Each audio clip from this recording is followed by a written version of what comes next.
Hi hello everyone, এই দেখো আমি আজকে গেছিলাম অঞ্জলি দিতে, আর ওটা হচ্ছে আমার দিদি। দুজনেই শাড়ি পরেছি। তো কেমন লাগছে আমাদেরকে দেখো, আমরা হি হি করছিলাম, আর পাশে যে কুকুরটা ছিল ওদেরকে তুলছিলাম। আর এই দেখো সন্ধ্যাবেলা আমরা সবাই যাচ্ছিলাম ঠাকুর দেখতে। দিদি আর আমি এক পাশের সিটে বসেছিলাম, মানে পাশাপাশি বসেছিলাম। যাই হোক, তো পুরো অন্ধকার অন্ধকার। আর আমার এক বিচুটি ভাগ্নি আছে, বিচুটি বিচুটি পাতা মিডিলে আছে, দেখতে পাবে, দাঁড়াও ওয়েট করো। দেখো আমার দিদি, এই তো আমি টোটো থেকে নামছি। পুরো জ্যাম ছিল, এই জন্য এখানেই নামতে হলো।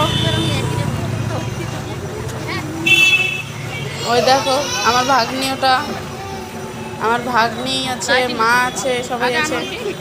যে আমার দিদি আবার ভেবেছে ছবি তুলছে, এই জন্য সামনে চলে এসছে। এই দেখো এটা হচ্ছে প্রথম প্যান্ডেল যেখানে আমরা ঢুকেছিলাম।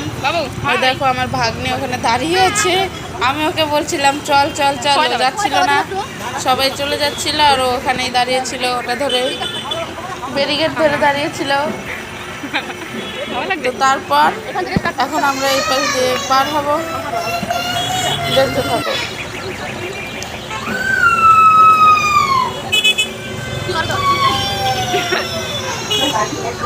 শাড়ি পরে এবার দিয়ে দুবার গেলাম। গতবার গিয়েছিলাম, কালকে গেছি। আমার দিদি বারবার বলছিল যে শাড়ির কালার এক হবে এক হবে, কিন্তু ওটা আলাদা আমারটা আলাদা ছিল। পরার পর বুঝতে পেরেছি, আগে বুঝতে পারিনি।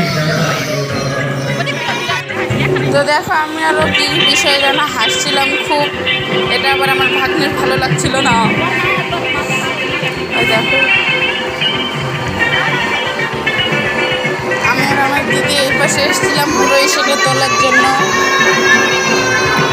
আমার দিদি আর আমি বাই বাই করছিলাম।